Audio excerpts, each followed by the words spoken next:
Thank you, Jason. Before Russell Wilson became a star in college and then drafted to be an NFL quarterback, the Richmond native spent a lot of time at the baseball fields of Tuckahoe Little League. Well, now, years later, and the collegiate grad is back at his old stomping grounds, hosting his very own passing academy. Dozens of kids were in attendance for today's inaugural camp at Tuckahoe Sports Complex with fellow NFL players and local college guys on hand. Wilson taught the technique of throwing, catching, and running. He even stepped into the film room to break down his own play as well as that of quarterbacks around the NFL. The Seahawk QB says one of the goals of the camp was to get as many inner-city kids as possible in attendance to make sure everyone gets the same opportunity he did growing up in the Richmond area.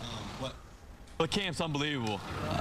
My goal was to get as many kids as I possibly could in terms of inner city kids, in terms of kids who really love football.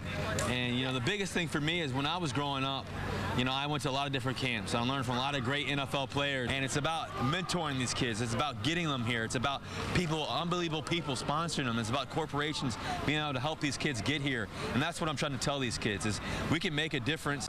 Now, we also had to ask Russell about the Seahawks. Head coach Pete Carroll said the rookie is in the mix for the starting QB job, competing against incumbent Tavares Jackson and newcomer Matt Flynn.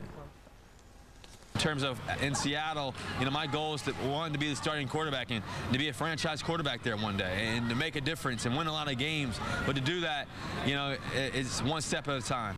And the Passing Academy runs through tomorrow. Wilson says he hopes to make it a yearly event. Well,